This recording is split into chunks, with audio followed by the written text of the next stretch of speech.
as the government, we have a responsibility to protect the interests of the people of Trinidad and Tobago first and foremost. Whatever we feel about the people of Venezuela and their circumstance, our first and primary responsibility is to protect the interests of the people of Trinidad and Tobago. You look at the map of Northern South America, and Venezuela is a huge space. Trinidad and Tobago is a tiny dot in the mouth of the Orinoco River. Population-wise, we have 1.3 million people on these islands. Venezuela has 33 million people. Doesn't matter whose fault it is. The Venezuelan problem is for Venezuelans. We are humanitarian, we are caring, we help. But the help that Trinidad and Tobago can give has to be limited. This little island cannot be the solution to millions or hundreds of thousands of migrants leaving Venezuela. And secondly, international agencies, many of them with different agendas to our interests in Trinidad and Tobago, will not encourage us into converting Trinidad and Tobago, this little island state, island nation in the mouth of the Orinoco, into any refugee camp for the larger Venezuelan problem. To protect the interests of the people of Trinidad and Tobago, we will have to limit our exposure to the fallout from Venezuela. And to do so, initially, we allowed our doors to remain open. Venezuelans came here, could spend 90 days and go back, and that's been going on. And as things got a little worse, more of them came and we kept our doors open. But there comes a time when the volume and the presence of these migrants, economic migrants in Trinidad and Tobago, will threaten the quality of life of the people of Trinidad and Tobago.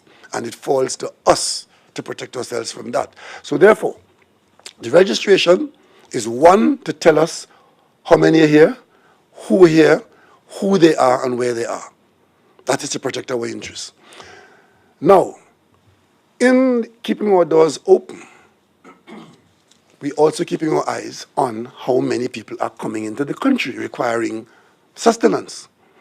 But more importantly, by keeping our doors open as wide as we had before, we are not naive. The criminal element saw opportunities. And if we don't manage our borders and keep our door sufficiently ajar to manage the flow through, then this new business of people choosing to enter the country other than the designated places to enter will overwhelm us. And that is why we are patrolling our borders, and the policy we're pursuing, and we want all to know this.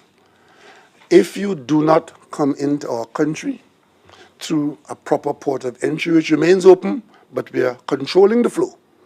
If you come through other areas, you start by breaking the law, and if you are here illegally, we will deport you.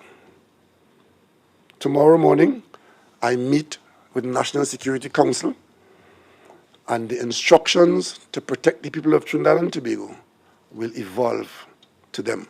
We can't just go and say we're protecting our borders and then pick up 200 people, bring them from the border, and let them go in the street. Not doing that. And those who are trading in that business of human trafficking will find no aid and succor in Trinidad and Tobago. And if we identify you, you'll be prosecuted. And those who choose not to go through the ports of entry,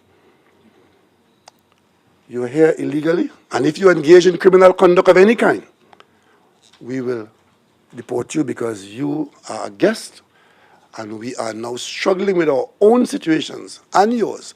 And if you abuse that, just remember, the interests of the people of Trinidad and Tobago come first in Trinidad and Tobago.